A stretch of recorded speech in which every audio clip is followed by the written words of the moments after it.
E aí, Tagarelovers? Mais uma sexta-feira. Sexta-feira a gente tá aqui. Chegou o melhor dia da semana, dia de estar com você aqui no nosso Tagarelando.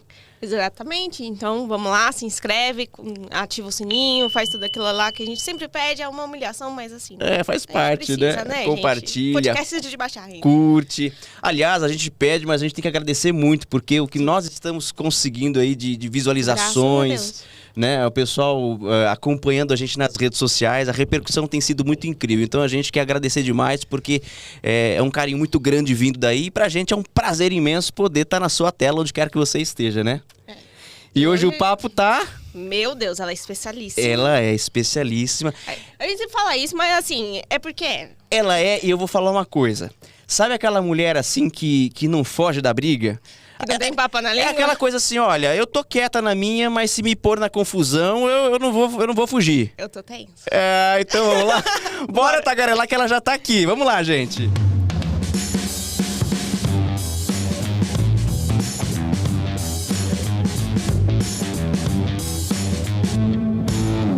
Bom, ela é jornalista, comunicadora e política.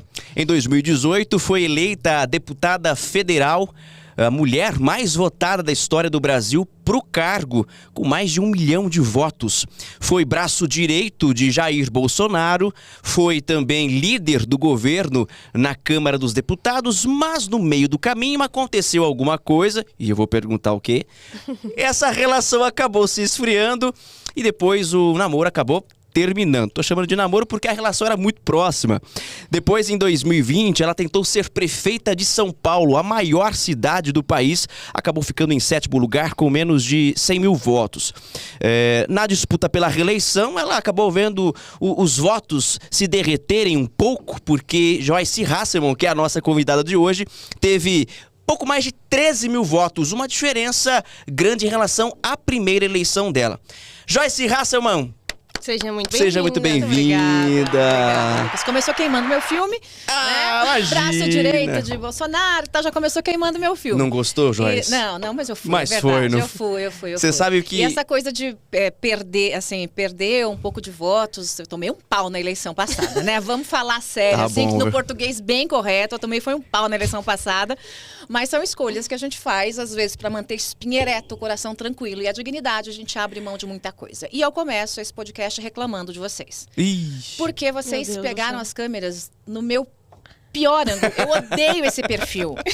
Eu odeio esse perfil. Não gosta não, Meu nariz Joyce? fica com 5,5 metros. Não fala isso, que absurdo. Olha como é mais bonitinho esse, gente. Presta atenção. Olha esse perfil que fofo. Mas, aí depois esse perfil horroroso aqui. Mas eu preciso confessar. Foi porque eu escolhi o meu lado também. Então toda vez eu... Então você escolheu o seu em detrimento do meu. Então Desculpa. eu fui sacaneada. Eu comecei sendo sacaneada nesse podcast. Imagina. Ô Joyce, a gente tá muito feliz de ter você aqui no Tagarelando, porque a gente sabe que, mesmo fora da política, a sua agenda continua muito lotada, Sim. muito cheia. E você falou que eu comecei queimando o seu filme, mas eu gosto muito de política, sempre acompanhei, e eu me lembro de você... Antes de você entrar na política, você já fazia caravanas pelo Brasil, você ajudou a divulgar o nome de Bolsonaro e você acabou... Eu fui a primeira mulher, na verdade, com expressão nacional, porque eu tinha uma carreira como jornalista, passei por alguns veículos nacionais, e fui a primeira mulher a abraçar a campanha, porque as mulheres tinham muita vergonha de estar perto, né, dele, assim, aquele burucutu todo. E ele foi até minha casa, fez primeiro ele fez uma caravana atrás de mim, né? Me ajuda e tal. A gente foi se conhecendo um pouco mais. E eu achei que era uma oportunidade de tirar o PT do poder, né? E a gente estava naquela coisa de Lava Jato, todos contra o PT. E foi assim que eu acabei entrando na campanha política, né? E aí, um pouco por competência e um pouco por falta de gente, eu acabei também assumindo muitas coisas, né? Tinha pouca gente com competência e com raciocínio lógico ao lado dele. Tinha muita gente radical. E eu nunca fui radical, né? Eu me lembro de uma conversa que eu tive com a Natuza Neri, assim que eu fui escolhida líder do governo. E aí ela foi tensa conversar comigo, assim, né? A gente foi no almoço, acho que foi na Rodeio até. Aí eu batendo papo com ela, tal, ela falou assim, mas você não é de extrema direita? Eu falei, claro que não, nem sou, nem nunca fui, nem nunca vou ser.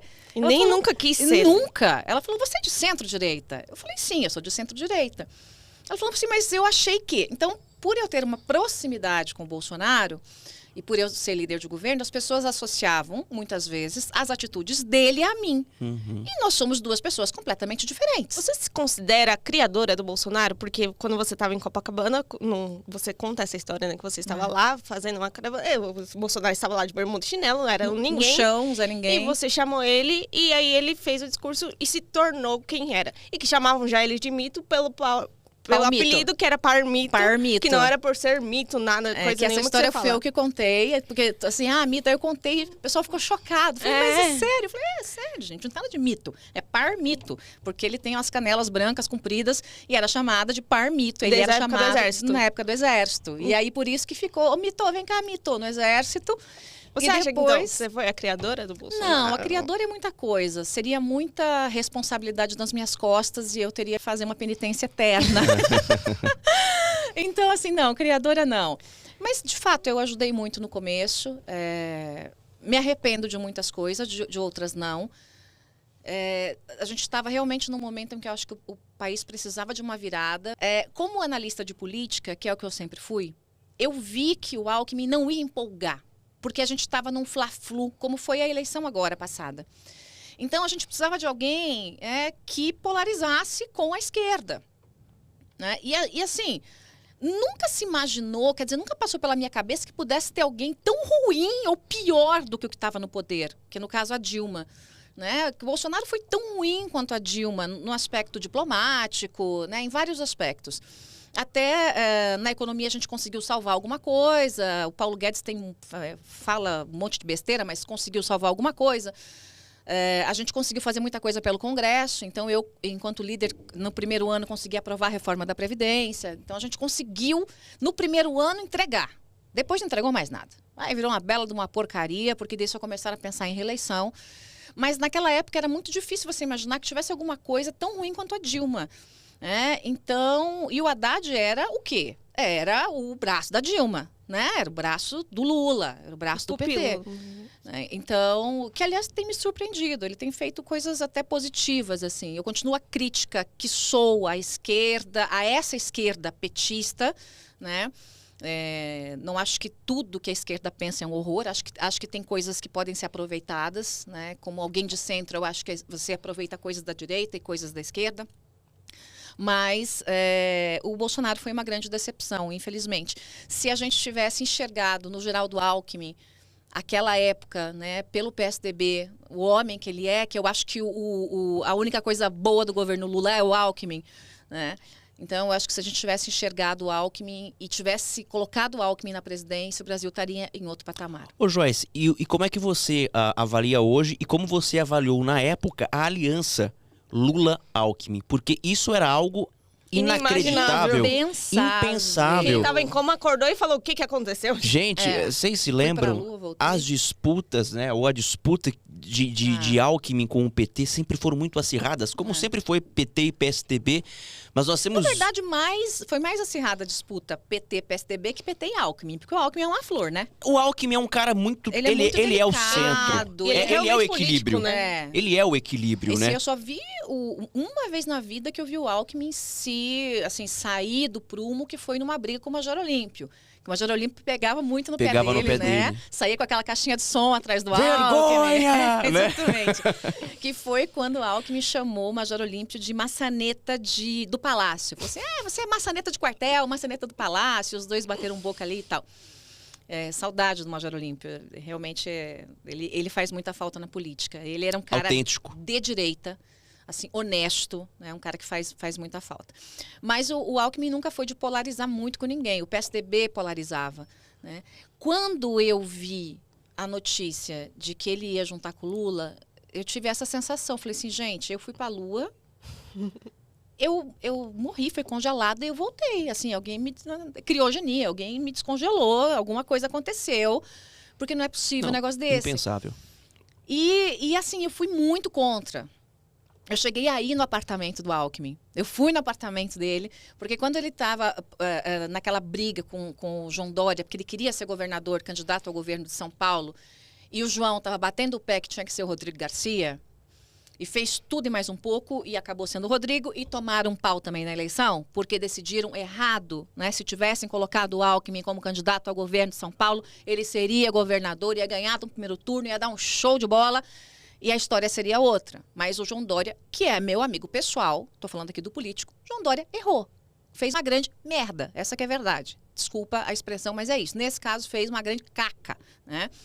E o Geraldo acabou, eu acho que foi até um pouco de vingança, assim, tipo, você não me quer como candidato a governador? Vou me então debandar. agora eu vou ser candidato a vice-presidente. Você sabe que essa história começou a ficar estranha do ponto de vista partidário quando o Alckmin deixa o PSDB para ir pro PSB. PSB.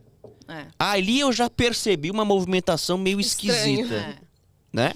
Mas tudo bem, ele tinha uma proximidade com o Márcio França. Foi do governo dele, né? Enfim, foi o vice dele. Mas aí era o começo dessa Sim, foi a porta dessa aberta. costura, né? Foi a porta aberta. E quando você foi no apartamento dele, o que você falou pra ele? Primeiro a gente tomou como ele diz, cafezinho. Já isso que é um cafezinho. Eu tomei alguns cafezinhos com ele. E eu disse a ele, falei pra ele, olha, governador, eu tô aqui para construir pontes. Se o senhor quiser, ele não tinha ainda ido para o PSB, era só ainda a conversa para lá e para cá.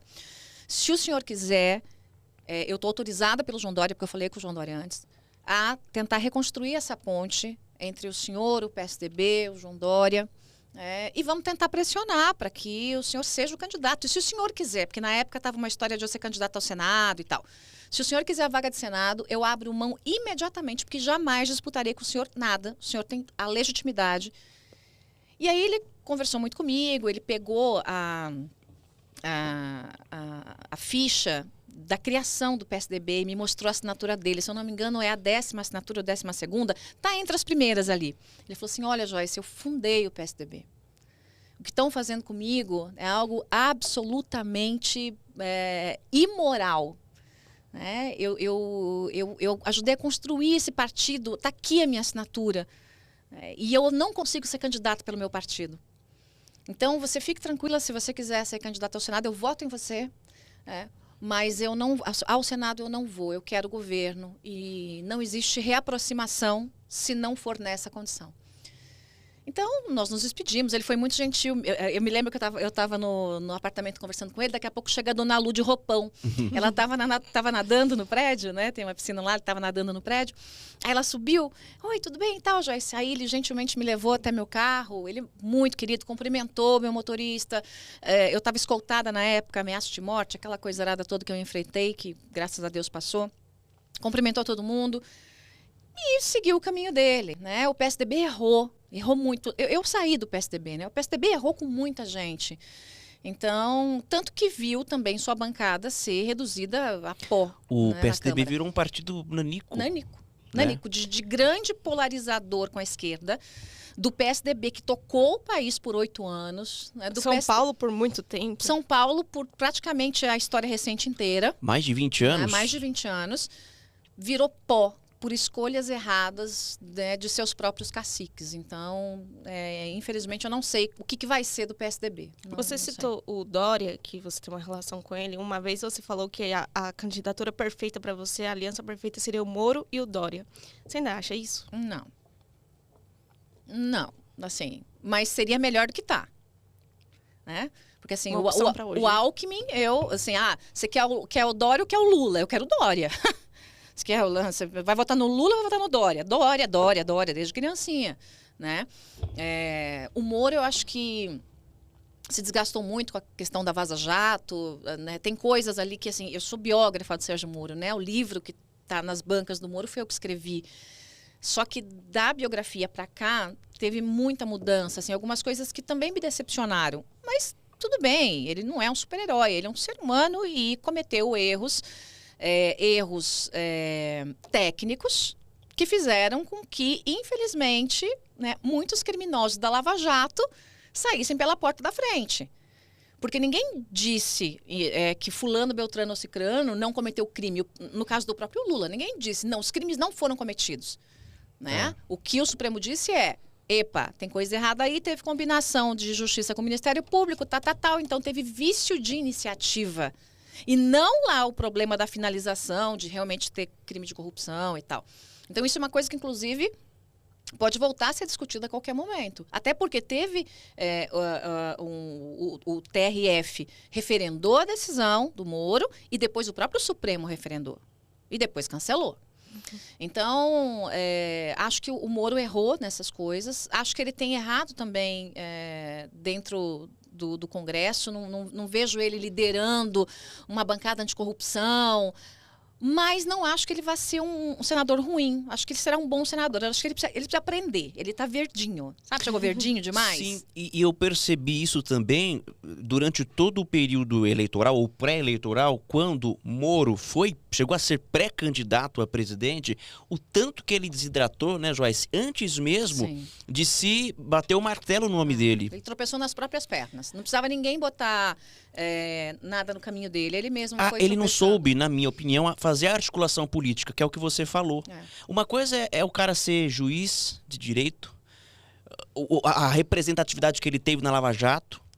Outra coisa é você pode dizer isso, porque você entrou na política recentemente, assim, embora você sempre tenha sido, quando atuava como jornalista, sempre Sim. foi atuante na política, mas não a política partidária. E eu tenho certeza de que a visão que você tinha antes, sendo analista, também mudou quando você esteve lá dentro. Sim. Porque jogar esse jogo não deve ser fácil. Não é. Não é para amador, não. Realmente, você tem... Quando você entra, né? Ainda mais eu que... Aqui tá meu celular aqui apitando. Calma, gente, ela tá com nós aqui. Calma, gente. Eu sempre cobri política, então eu tinha uma macrovisão da política, tinha bastidor da política e tal. Quando você entra e faz parte daquele meio, você começa a dividir ele como uma pizza, né? Então, o que eu sei desse meio? Eu sei isso, aquilo, esse aqui é investigado por isso, esse aqui não sei o quê, esse aqui é um banana, esse aqui não presta pra nada, esse aqui trabalha, esse aqui, enfim. Aí o povo me ligando. Entender? Não. Eles que esperem. Eles que esperem, exatamente. Vamos dar um tchau aqui. E aí, quando você entra, você consegue ter certeza de quem é quem naquele processo. E eu tive, assim, muitas decepções e muitas surpresas gratas. De pessoas com as quais eu nem falava por questão ideológica. Quem foi uma surpresa grata para você? Por exemplo, a Margarete Coelho, que foi vice-governadora do Wellington Dias, no Piauí. Né? Ela, na época, ela é do PP. Né? Ela foi vice dele. Uma época, o meu advogado, que é amigo dela, quis promover um encontro entre nós. Eu não quis. Falei, não vou com alguém que está no governo do PT, não quero conversar. Não vou atacar, não tenho motivos para atacá-la, mas não quero tomar cafezinho, não quero papo. Né? Quando eu entrei na Câmara, que eu a conheci pessoalmente, nós viramos amigas de infância. Né? Porque é uma mulher super estudada, uma mulher com conhecimento geral incrível, uma mulher culta, uma mulher refinada, que tem suas convicções políticas, mas que ela era uma outra coisa, ela não era o Wellington Dias, ela era uma outra pessoa. Como eu era uma outra pessoa e não era o Bolsonaro. Então, eu acabei tendo um preconceito besta por conta de questões partidárias. E muitos preconceitos foram caindo ali dentro da Câmara. Né? Muitas pessoas com as quais eu jamais imaginei que bateria um papo, né? Que tomaria cafezinho, que chamaria para jantar na minha casa. Né? Muitas pessoas passaram a ter essa relação comigo. E outras que eu achava que eram assim, né, pessoas que dava para confiar e tal, eu já acabei me afastando um pouco, porque lá no meio tem muito discurso, muita gente que faz discursinho bonito, mas que é picareta no final do dia. Sabe? Joyce, você já recebeu alguma proposta indecente? Opa, algumas, mas a primeira que eu recebi, bem decente mesmo, eu subi na tribuna com uma algema na mão. E falei, o próximo que ousar me oferecer propina, eu dou voz de prisão. Botei 24 algemas no meu gabinete e botava as algemas em cima da mesa. Quando vinham conversar comigo, vinham as algemas. Me chamaram de doida, o antagonista me chamou de doida, mas eles não sabiam o que estava acontecendo por trás disso. Né? Então, foi um negócio bastante grave, foi logo no começo do mandato. Logo no começo, sei lá, 6 meses. Mas te ofereceram propina para quê? Para qual objetivo? O que você queria em troca? Para eu votar a favor de um projeto X, certo, e para eu melar uma CPI como líder do governo. Entendi. Entendeu?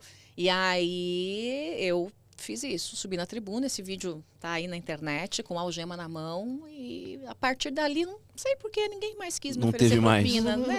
Assim, acabou, entendeu? Acabou a graça. Você sempre disse que você nunca se acadelaria, é um termo que você usa, e nunca seria vítima do machismo, mas você foi. Você acha que você queimou a língua nisso? Eu acho que eu não... Não, eu nunca disse que nunca seria vítima do machismo. Eu, na verdade, eu sempre fui muito forte e eu tinha um discurso antifeminista. Era diferente. Só que nisso eu mordi a língua também. Assim,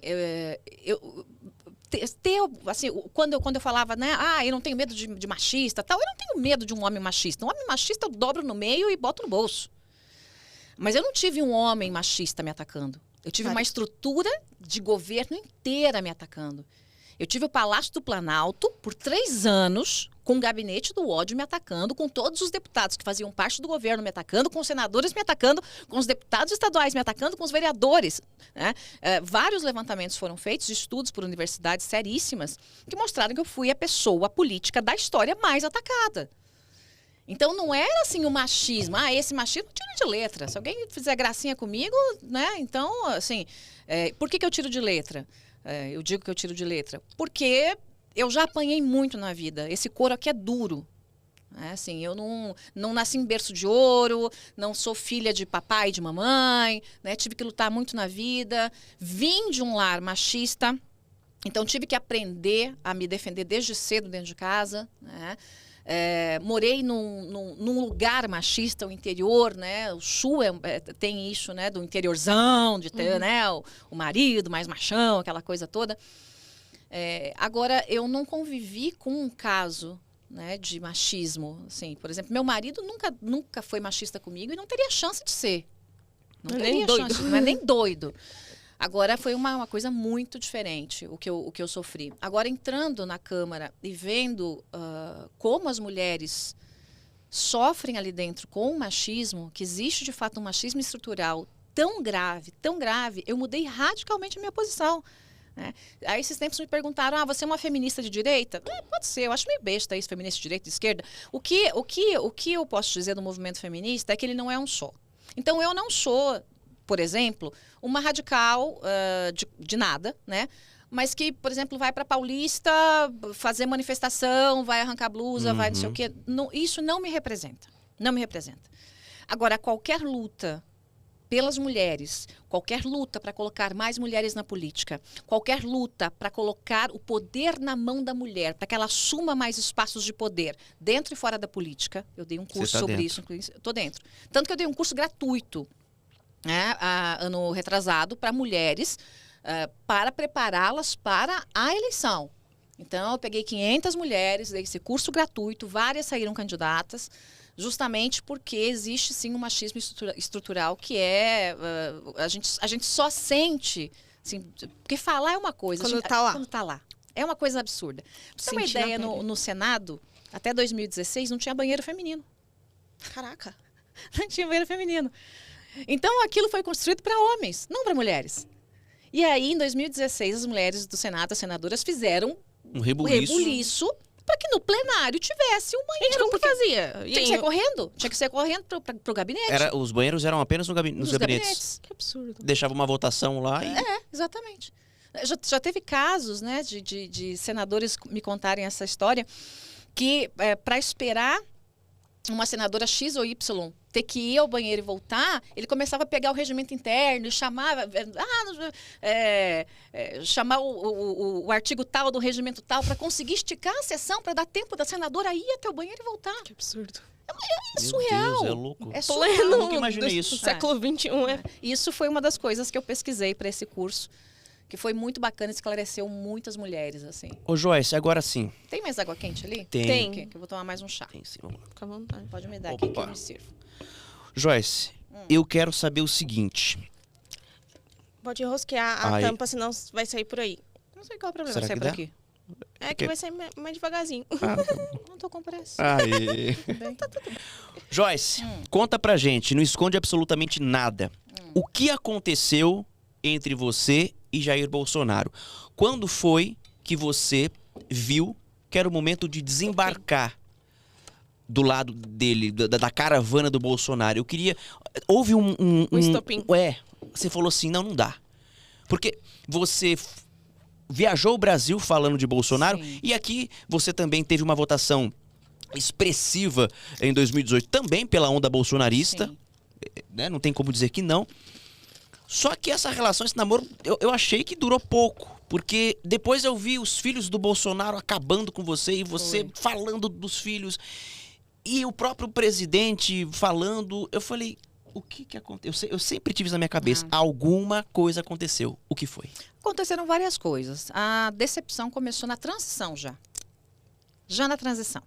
As pessoas acham que o Bolsonaro levantou um belo dia e disse assim, a Joyce vai ser líder de governo. Não foi assim. A minha liderança de governo foi construída, eu arranquei na unha. Já tive problema com os filhos na campanha. Então, na campanha, o Bolsonaro já separava. Caravana que ia eu, não ia os filhos. Caravana que os filhos não ia eu. Eu e os meninos, né, aquelas pestes, a gente só se encontrou em uma caravana pelo interior de São Paulo. E mesmo assim, ele tirava os meninos do caminhão, de cima do caminhão, e ia eu e o Bolsonaro em cima do caminhão. E aí, um outro puxa-saco lá. Tipo, água e óleo, não misturava. Não tinha como, assim, porque ele perguntou para mim quando terminou o primeiro turno da eleição, e aí ele me ligou, loira de 1 milhão de votos, parará, o que eu faço agora pra gente ganhar a eleição? Eu falei para ele, pega seus 3 filhos, toma o celular e tranca no banheiro, até acabar o segundo turno. Foi desse jeito que eu falei para ele. Ele, Joyce, você também é osso, não falou osso, falou um palavrão, você também é osso, tal, não sei o quê. Então, a relação ela já era muito tensa com os filhos. Na transição, ele estava muito inseguro. E quem estava mais mandando ali era o Bebiano, na época. Então, eu tinha muita relação com o Bebiano, uma boa relação com ele e tal. Comecei a levar alguns embaixadores para conversar com o Bolsonaro, porque ele se sentia menor do que a cadeira na época. Isso mudou radicalmente e muito rapidamente ele se sentiu maior do que a cadeira. E aí, então, assumiu essa pecha de extrema. Né? Quem se acha o próprio Deus. Salvador da pátria. O salvador da pátria. Então, a gente começou a ter ali já umas trocas de tiro. Cada vez que eu brigava com o Eduardo, saía na imprensa. Provavelmente ele mesmo plantava isso, né, de interesse dele, para me desgastar com o Bolsonaro. E aí, o Bolsonaro falou, Joyce, segura a onda e tal. E foi. Quando aconteceu a primeira eleição para líder do PSL, foi um fato que nos desgastou bastante. Né? O que o Eduardo queria? O Eduardo queria colocar o líder dele. Então, eles fizeram uma reunião lá no CCBB, com a presença do Bolsonaro, para intimidar os deputados eleitos. O Eduardo chegou, apresentou o líder dele e falou assim, por aclamação, esse líder aqui está eleito. Eu já sabia que ele ia fazer uma malandragem, já tinha estudado o regimento do partido, como é que funcionava, e eu falei, não tem aclamação coisa nenhuma, eu sou contra, eu exijo votação nominal. Aí ele começou a gritar, não, é aclamação. Eu com a mão lá levantada. Quando o Bolsonaro viu aquilo, ele sabia que eu tinha razão. E eu vi ele dando um soquinho na perna do Eduardo. Ele tinha essa mania de dar uns, sabe, uns petelecos assim, né? Até eu uma vez tomei um peteleco e falei, o próximo você vai levar. Né? Porque ele tinha essa mania. Ele deu um soquinho na perna do Eduardo e falou, votação nominal. Só que ali eu expus o filho dele, né? O reizinho, né? E a gente elegeu o líder e tal, tudo certo. Ali ficou ruim o negócio. Aí começou a disputa para líder de governo, né? E eu fui conversar com ele e falei, olha, do pessoal que está eleito aí, tá difícil. Falei, você sabe que tem pouca gente capacitada. Né? Falei, eu topo assumir o desafio, mas eu tenho que ter algumas liberdades. Aí ele falou, Joyce, eu acho que você é a pessoa mais capacitada. Mas tem o Eduardo, tem o Flávio, tem o Carlos. Vai ficar difícil para mim. Eu vou ter que escolher um amigo deles. Eu falei, tudo bem. E aí ele escolheu um amigo para líder na Câmara. Enquanto isso, estava uma disputa pelas comissões internas. E como seria o posicionamento do governo em relação à eleição da mesa da Câmara. E eu entrei na articulação. O PSL, na época, estava alinhado ao Onix, né, do DEM, E eles iam apoiar, na época, o Arthur Lira. O Arthur Lira era candidato contra, à época, o Rodrigo Maia, que vinha para a reeleição. O Arthur Lira tinha o MDB, o Arthur Lira tinha o PSL, o Arthur Lira tinha o próprio PP e outros partidinhos que ele estava caçando ali, colocando em risco a reeleição do Rodrigo Maia. E o PSL, ali mais perdido que segue tiroteio, estava com o Arthur Lira na época, porque o Onix, que era ministro, mandou. Pronto. E aí eu tive uma ideia, eu falei, eu vou mudar esse negócio. Fui até a casa do Rodrigo Maia, eu tenho uma boa relação com ele, e a gente conversando, ele, pô, Joyce, como é que eu faço com o PSL? Eu falei, eu trago o PSL. Ele falou, como? Eu falei, 3 comissões e mais um osso para eu dar pro Eduardo Bolsonaro. Uma comissão que a gente dê para ele brincar lá, porque ele vai querer alguma coisa. Você me dá 3 comissões, me dá CCJ, me dá CFT, porque eu achei que ia ter tributária, né? Me dá mais uma comissão, né? E pode ser a CFC ou outra qualquer, e me dá a Credem para eu dar para o Eduardo. E aí ele falou, pensou, falou, bastante coisa, mas pelo tamanho do PSL, realmente ele tem direito à CCJ. E o PSL saiu extremamente tinha grande. 54 deputados. Daquela era eleição, gigante, né? Gigante. E aí ele falou, se você trouxer o PSL para mim, tá fechado. Eu fui até o pessoal dos articuladores do PSL, o presidente e tal, e falei, Rodrigo fecha, vamos conversar com ele. O pessoal foi até o Rodrigo.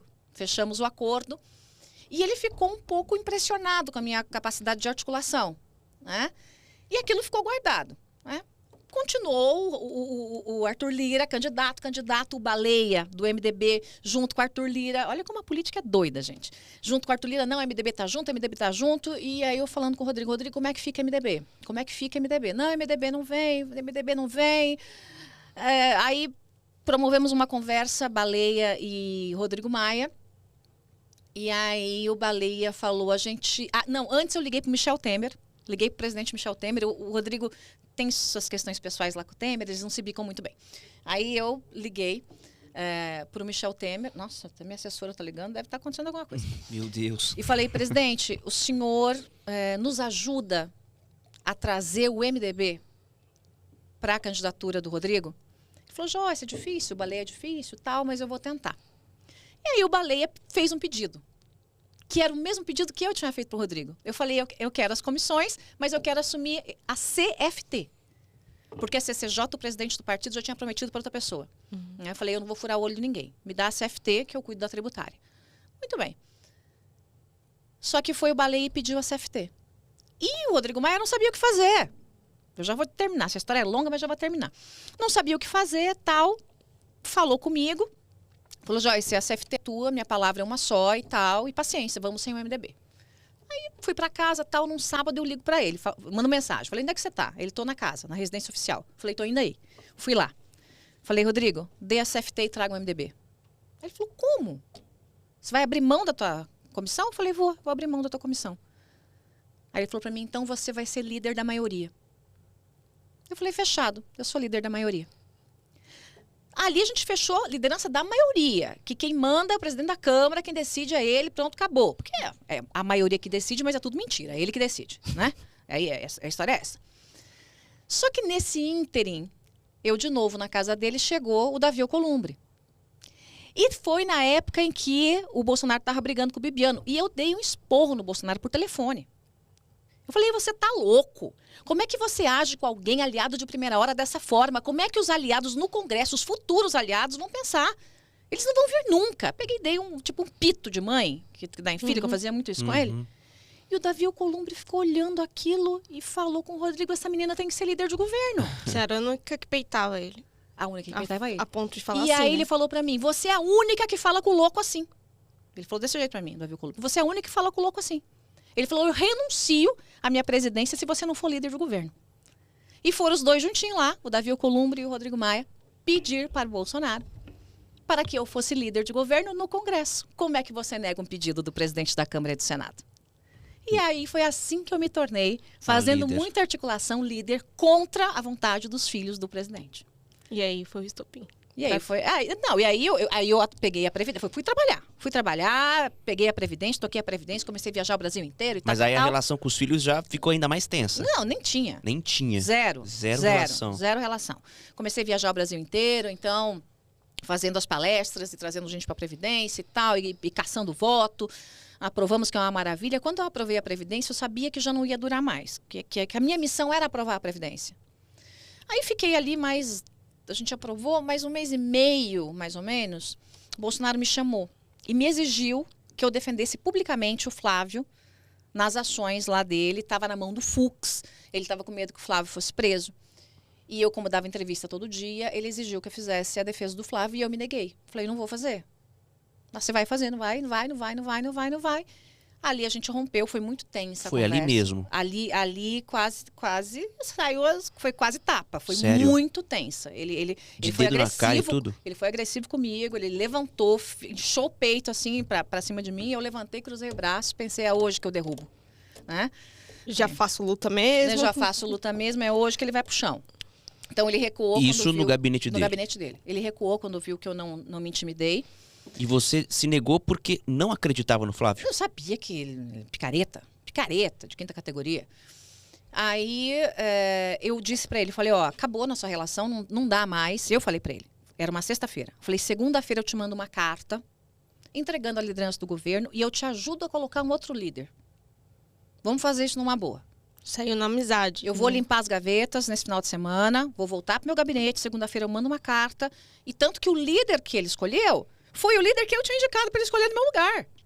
Só que no final de semana, os filhos dele resolveram me demitir, entre aspas, pela imprensa, soltaram uma notinha, acho que no antagonista, não lembro aonde, e criaram lá, começaram o Deixe de Seguir a Pepa, e me chamar de porca, e fazer a campanha contra mim. Aí não teve, aí a Da gente maneira rasgou mais os panos, baixa mais baixa, possível. mais suja possível. Você nunca mais falou com o Bolsonaro? Vocês são bloqueados no WhatsApp? Não, eu bloqueei ele. O que ele fez, não sei, eu dei um bloco nele. Ele começou a discutir muito comigo ali. Eu vendo nas redes sociais ele me atacando. E ele mandando mensagem pra mim. O vídeo dele me atacando, ele mandando mensagem. Eu nunca te ataquei. Eu nunca fiz isso. Isso é um absurdo. Aí eu falei assim, ó, você é um cara de pau. Você é um mentiroso, cara de pau. Você mente pra você mesmo. Peguei, dei um bloco nele. Falei, eu não falo mais com ele. E assim desde foi. então, quanto tempo sem falar com ele? Desde desse rompimento? Desde outubro de 2019. E você votou em quem para presidente? No nulo. Imaginava. Não, porque eu fiquei pensando, eu falei, bom, no segundo turno, eu imagino que tenha sido essa a única possibilidade para Joyce. Não tem. No primeiro turno você até tinha ali. Se tivesse o Alckmin, pode votar só no Alckmin? Aí então, eu votava. Pode votar só no Alckmin, você tinha que mas não votar pode. no combo, aí você não quis. Combo, não. Só o sanduíche, sem a batatinha frita. Então eu não queria o combo, e daí foi no nulo. Eu tive que ir pro nulo. Até o Geraldo Alckmin, fofo que é, ai, como eu gosto dele, me chamou para uma conversa, na sede do PSB. Falou, Joyce, vamos conversar, você é importante pra gente. Ó, vou falar uma coisa, você ao lado do PT seria muito mais estranho do que o Alckmin. Seria muito mais estranho. Não, é surreal. Gente, Joyce Hasselman. Joyce Hasselman antes da política. Surreal, gente. Cara, o que você comprou de briga por causa do PT, né? Contra o PT ali, na época do impeachment da Dilma, na época da prisão do Muito próprio antes, Lula. nos seus trabalhos como Muito jornalista, né? antes. Bancada. E aí, mas o Alckmin, o Alckmin é um padre, né? É uma coisa, assim. Aí ele me chamou, olha, a gente precisa de você e tal, se ajudar na comunicação. Aí eu falei, olha, presidente, coraçãozinho, I Por love você. you, I love you. muito, Obrigado pelo carinho da mas audiência. eu não posso. É uma violência contra mim. Eu não posso me violar a esse ponto. Falei Assim pra ele. como você não quis defender o filho do Bolsonaro. Então, ia contra o seu direito. Seria uma violação, realmente. Você acha que você deu. perdeu a eleição, ou como você disse no início do papo, tomou pau nas urnas porque rompeu com o Bolsonaro? Também, sim. É? E porque eu fiquei sem barco, né? Eu sou anti-Lula e anti-Bolsonaro. Para onde eu ia? Eu não tinha um presidente para chamar de meu, um candidato para chamar de meu. E essa última eleição foi uma eleição que parece que todo mundo tinha que ter lado, né? Você tinha que ser Bolsonaro ou Lula. Eu muito. Por isso que a terceira via não decola. Exatamente. Por que o Brasil, Joyce, tem mania de ao invés de debater ideias, de personificar alguém? Eu quero um salvador da pátria. Tem que ser um cara. Eu acho que é a infantilização política do brasileiro. O brasileiro é infantilizado politicamente. Então, ele acha que tudo vai se resolver no salvador da pátria, que é mais ou menos, né, vamos respeitar as devidas proporções, mas é o que mais ou menos aconteceu na Alemanha nazista. né? Por que nasceu um líder amado, né, que estava matando pessoas, que estava cometendo as maiores atrocidades e mesmo assim amado? Na Alemanha, veio de um pós-guerra, a Alemanha perdeu a guerra, a Alemanha estava subjugada e precisava de um grande líder, um grande herói, né? Então, era um povo sofrido pela guerra. O nosso povo é sofrido por outras tantas coisas e tantas guerras diárias que a gente vê. Ela quer a alguém fome, pra se... é a falta de educação política. Ela quer alguém, né, para poder... A falta de educação mesmo, ler, escrever. A gente tem analfabetos pelo Brasil, a falta de escola. Eu acho que o maior serviço que nós podemos fazer para o povo brasileiro é trabalhar com a educação política. Então, eu não vou desistir da política, eu posso desistir da política partidária, da política nunca, porque eu gosto de ensinar e eu quero continuar o que eu fazia enquanto jornalista, educação da política para os brasileiros. E eu acho que a gente leva aí, se tudo der certo e houver essa educação política nas escolas, o que eu sei que hoje é impossível, a gente levaria 20 anos para mudar o Brasil. Até lá, a gente ainda vai ter a nossa população buscando salvadores da pátria. Você se candidataria à presidência? Olha, depender do contexto, sim, por que não? Eu me lembro que você, acho que numa entrevista na Jovem Pan, talvez tenha sido, você falou, eu vou ser presidente do Brasil. Pois E você é a melhor. Você sempre falou. Não, se eu for, eu vou ser a melhor. Pode ter certeza. Porque eu sou muito boa em tudo que eu faço. Candidata a prefeita de São Paulo é certeza? Não é certeza. Não é certeza. Não é certeza. Você está sem partido ainda? Eu estou sem partido, não escolhi outro partido. Eu saí porque eu quis realmente respirar novos ares, sabe? O PSDB, assim, eu discordei de muita coisa que foi feita no PSDB, que levou o PSDB a minguar desse jeito. Tem um presidente do PSDB municipal aqui que é um imbecil, um completo idiota, desculpe, mas é isso, é alguém que não contribui nada do PSDB municipal. O PSDB estadual, né, tá ali, nem sei se o Vignoli continua presidente, gosto muito dele, mas assim, o PSDB mingou mesmo, né? Presidente nacional, gosto dele, mas também não vejo grandes coisas sendo feitas. Agradeço o partido por ter me dado apoio, respaldo e me deu apoio na eleição. Mas o partido não se comportou como um partido com ele mesmo. Né? Um partido ele tem que atuar junto, unido.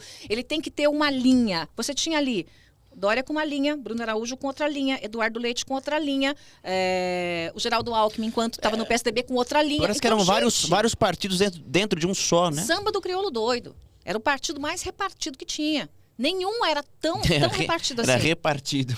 Então... eu acho que não era muito mais ideal partido, era político, igual como a gente fala hoje, que não existe esquerda e direita. Hoje é bolsonarismo e lulismo. Então é a concentração de ideias de um candidato. Mas isso é muito simplista. É porque, na verdade, os bolsonaristas e os lulistas, eles são muito barulhentos. Então parece que só tem bolsonarista e lulista, mas não é verdade. Existe uma esquerda que não é lulista. Mas, então, existe uma direita que não é bolsonarista. Mas, por exemplo, se você fala que é de esquerda ou de direita, hoje em dia você já associam. Com isso. Porque eles são barulhentos. É por isso que na época da eleição falavam assim, neutro é detergente, porque não se aceitava a possibilidade de alguém não querer nem Lula nem Bolsonaro. O que era um absurdo total, né? Porque você tá muita gente me criticou, você vai votar em nulo, você não vai tomar posição. Não, o nulo é uma posição. É uma posição, eu sempre disse isso. O nulo é uma posição. Eu acho que é um direito. Dizer, não quero A e não quero B. E respeito o resultado, mas não tenho participação nisso. E mais. E te dá legitimidade, né, para cobrar de qualquer um dos dois. Exatamente. E mais, o voto nulo é constitucional. Tá lá na lei eleitoral, na Constituição. Então, é um direito meu. O pessoal me deu muita surra, muita cacetada, porque eu votei nulo. Mas Votaria se você votasse de novo. em qualquer um dos dois também ia levar pau. Exatamente. Não adiantava. Não ia ter jeito. Bate na Joyce. O povo gosta É de que me fazer nesse seu disparo. caso, você estava realmente numa situação Cruz e complicada. espada. Se você anuncia voto no Lula, meu Deus do céu. E se você... Porque foi o que aconteceu com o Moro. O Moro saiu do governo e depois... Ali me decepcionei com ele. Declara porque voto a Bolsonaro. Ali ele deu uma de frouxo. Puxa vida. Né? Eu vou dizer uma coisa. Foi isso. Você deu bronca nele? Dei bronca nele. Saiu do governo, Bolsonaro é um traidor e não sei o quê. Queria interferir na Polícia Federal e tal. E não sei o quê. E aí, de repente, tá lá, levantando a bandeirinha do Bolsonaro. Falei, mas cadê aquele homem machão da Lava Jato lá? Com aquele, né? O Mastio. Aquele homem que fazia, acontecia. De repente tá ali dobrando a espinha até mostrar a bunda. E o que aconteceu, então, e o que aconteceu com o Moro é isso. Quem vota no Lula já não gostava e não gosta dele mesmo. Lógico. E aí ele passou também a ter a antipatia dos bolsonaristas. Que em algum... né? Porque alguns... porque... É tipo biruta de aeroporto. Você pode ter feito tudo. Apoiou o Bolsonaro. Você, de repente, é a melhor pessoa do mundo. Acabou tudo que você fez de erro. Que é a história dos seguidores de Hitler. Né? O Hitler podia matar os judeus, poloneses. E fez. Ele fez, e matou, e disseminou, e dizimou pessoas. Mas muitos adoravam. Então, para o bolsonarista, aquele que perdeu o cérebro, que só tem uma ervilha que se chacoalha lá, que ele não consegue ter o senso crítico mais, quando a pessoa perde o senso crítico, isso é muito complicado, porque a pessoa pode apoiar o Bolsonaro, mas com senso crítico. Dizer o seguinte, olha, eu acho que seria melhor o Bolsonaro que o Lula para o país, porque eu sou contra o PT, e papapá, mas o Bolsonaro erra aqui, erra ali, erra acolá, poderia melhorar aqui, eu sou contra isso, não contra endeusar uma pessoa. Não endeusar. Então, isso essa é uma pessoa que eu respeito. Que ela toma uma posição, mesma coisa o Lula. O Lula, eu também concordo. Mesma coisa, eu voto tem aqui, mas ele tem esse problema, esse e aquele. E isso eu A respeito. gente tem que ter mais criticidade, Agora, né? endeusar uma figura política e, assim, a ponto de, se ela matar 5 criancinhas em praça pública, você continuar endeusando, isso é a imbecilidade da imbecilidade política. E nós temos muita gente assim, infelizmente, no Brasil. Eita, que o papo tá quente aqui no Tagarelando hoje, hein? E aí, eu acho que tem um outro papo que a gente não pode fugir disso, e é muito mais da sua vida pessoal, mas que eu acho que foi consequência da política. Você entrou em depressão, teve ansiedade, engordou muito, e hoje tá maravilhosa. Desculpa. Mas assim, e aí você criou o projeto JH, né, que é um projeto de... Protocolo JH. Um protocolo, perdão. E que você dá dicas de saúde e tudo mais, e você tá, isso mais nas redes sociais. Foi uma tentativa de você retomar a popularidade que você perdeu por causa do Bolsonaro?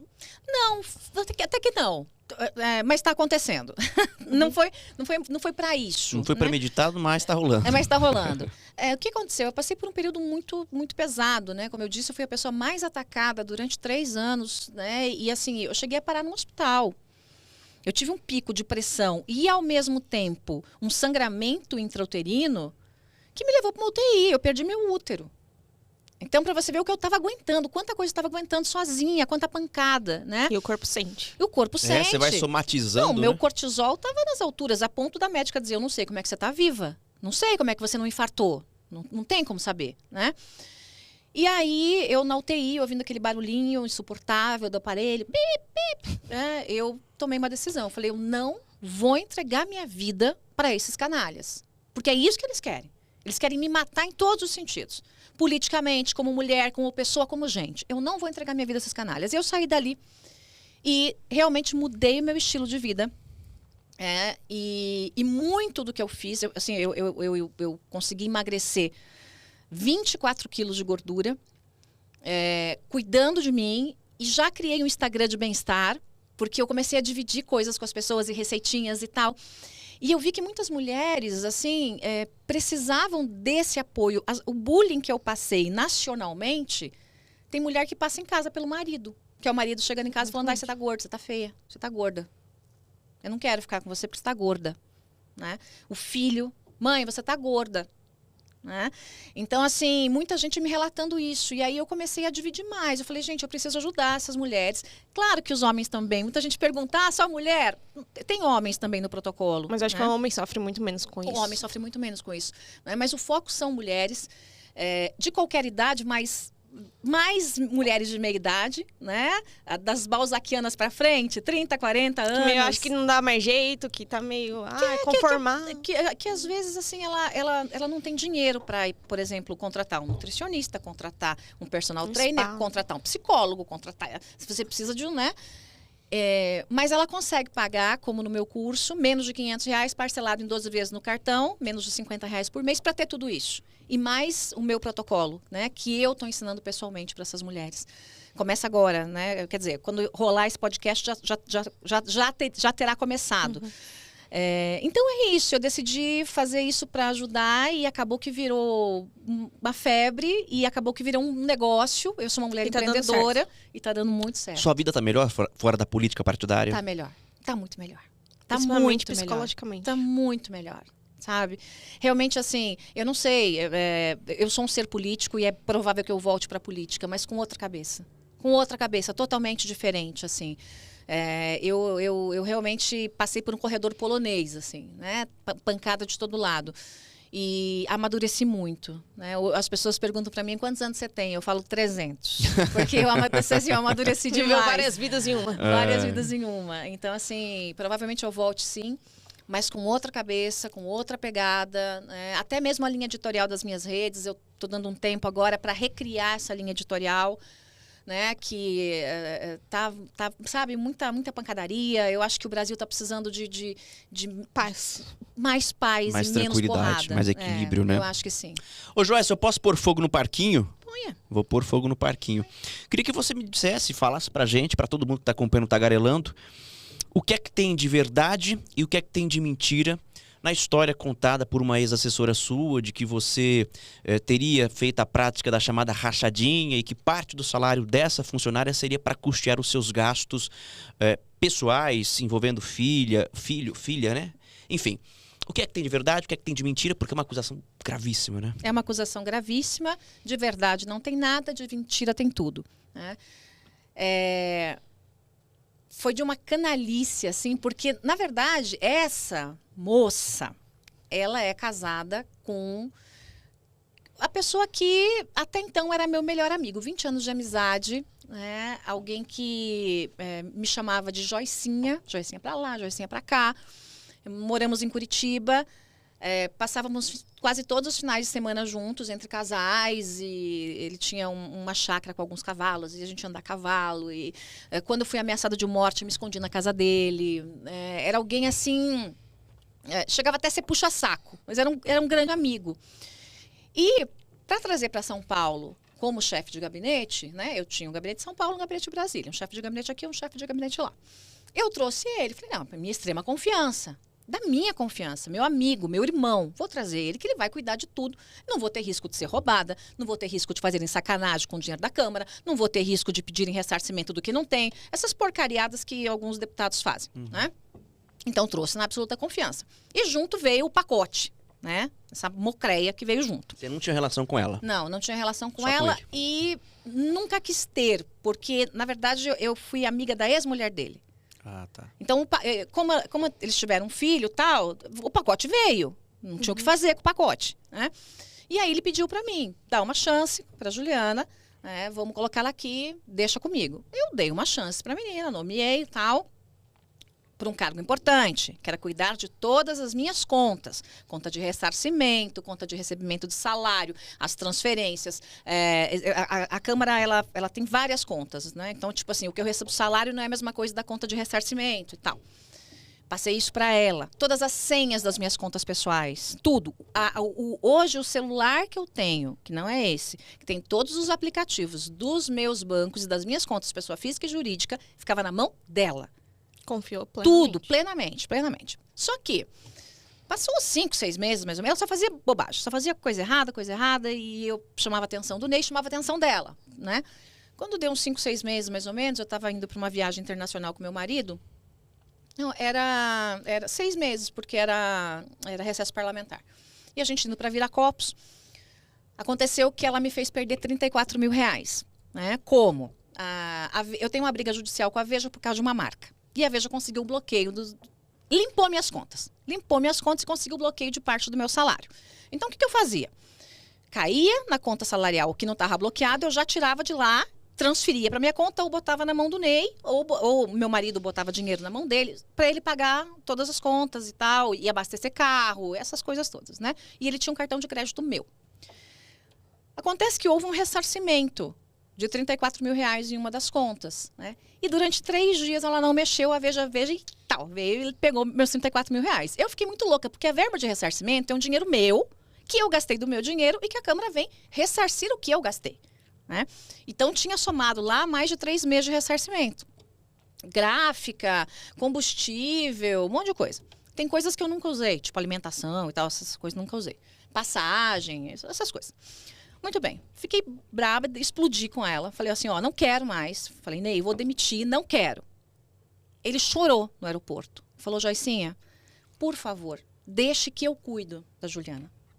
Eu vou ensinar ela. E o que ela não souber, eu vou fazer. Você não vai ter mais uma preocupação. Falei, tá bom. Meu amigo, confio. Beleza. E assim foi. O que eu acho que aconteceu? Né? Juntando alhos com bugalhos. Chegando mais perto da eleição, porque eu cheguei a exonerar ele, contratei ele como, olha a confiança, como o chefe de toda a parte financeira da minha eleição. Era ele que fazia os pagamentos. Estava na mão dele. Não era eu que mexia com o dinheiro da minha campanha, era ele que mexia com o dinheiro da minha campanha. O tamanho da confiança que eu tinha nessa pessoa. O que eu acho que aconteceu? Eles vendo que eu podia perder a eleição, que mais próximo da eleição, a gente vai vendo, vai Já sentindo. vai tendo um cenário, né? Vai vendo um cenário. Eles vendo que eu ia perder a eleição, forjaram algumas provas, e eu vejo isso pelo tempo, né? Tipo, tem lá 2 ou 3 notas de combustível que foram pagas com o cartão dela e pedido o ressarcimento da Câmara. Só que eles tinham um cartão meu. Então, por que pagou com o cartão dela? Então, foi para forjar uma prova, né? E aí, pediu o ressarcimento do dinheiro da Câmara. Então, ali, eu contei uns 5 meses, mais ou menos, assim, de sacanagemzinha, pelo que eles mandaram, né, para a imprensa, Ministério Público, e mais alguns SMS e tal. Então, eu imagino que eles fizeram isso para tentar fazer um pé de meia e vieram me achacar depois. Pediram 300 mil reais. Então, né? foi tudo de casa Ele pensado. veio falar para mim, a Juliana tá louca, tá escondida na casa da irmã, ela acha que eu vou matar ela por causa de você. Falou isso para mim, né? E eu tô com você até o fim, né? Ela vai fazer uma denúncia louca e 300 mil reais ela vai para Curitiba ficar quieta e eu fico aqui trabalhando com você. Ainda queria ficar trabalhando comigo, sendo que os dois estavam juntos no esquema, né? Então isso vai ser tudo comprovado, eu tenho todas as provas, eu tenho todas as conversas com eles, assim, então é muito tranquilo, eu não tenho zero medo com isso. Pena que não exista no Brasil cadeia para denunciação caluniosa, porque isso que eles fizeram comigo É crime. me causou... É crime, mas não dá cadeia no Brasil, né? Me causou um desgaste emocional. Não estou nem dizendo os outros falando de mim que fale, quero que se dane. Mas um desgaste emocional, sabe? E um desgaste pessoal. E a minha família vendo essas coisas, né? E os veículos de comunicação mais picareta aí, tipo uns Jovem Pan da vida, né? Fazendo e não sei o quê. Então, assim, esse prejuízo ninguém me paga. No Brasil tinha que ter crime, tinha que ter prisão para esse tipo de denunciação caluniosa, para esse tipo de mentira. Porque o que vai acontecer com eles? Eles vão perder o processo, não vão ganhar nada. Mas a minha imagem foi arranhada. E muito arranhada E a com sua isso. decepção pessoal. A minha também, que decepção isso pessoal, ninguém- não. Eu já chorei muito por causa disso, porque eu perdi um irmão, perdi um amigo. E agora eu quero realmente que, assim, quando começam a falar dele, eu falo, gente, não fala. Porque realmente ainda me dói muito. Me dói, é uma dor no coração. Uma Porque ferida eu aberta. perdi alguém que eu amava com, sabe aquela história de até tu, Brutus? A facada nas costas? Então, assim, eu perdi um grande amor numa traição, assim, que eu jamais imaginei que aconteceria. Joyce Hasselman, nossa convidada de hoje. Obrigado, viu, Joyce, pela participação. Obrigada, Nós gente, teremos mais adorei. 1 milhão de coisas pra falar. A gente teria Adorei. mais horas para conversar, mas aqui já fica o convite para você vir para a parte 2. Ô, Eric, Só a gente... se eu sentar lá. que Ah, a minha- ela que é o- quer eu trocar. troco. Ô, Eric, pra gente poder encerrar, põe só aquela foto pra eu poder mostrar pra Joyce. Nós já nos conhecemos em algum momento da vida. Essa foto tem 1 milhão de anos. Tem, Né? eu tava gordinha. E eu tinha que 80 anos de idade. Isso foi em Araçatuba, minha cidade natal. Araçatuba. Você participando de um evento do ILAN, o Instituto Liberal da Alta Noroeste. Eu faço parte do Então, ILAN. isso foi antes das eleições. Então, eu trouxe aqui só pra ver que bem. agora nós precisamos tirar uma nova foto. Porque Claro. agora nós somos melhores, hein, Joyce? Sim, vamos atualizar esse negócio, né? A gente melhorou bastante. Beijo pra você que esteve com a gente. Valeu. Muito obrigada, Joyce. Obrigada, Paloma. Tchau, gente. Obrigada. Até sexta que vem. Ai, ai, ai.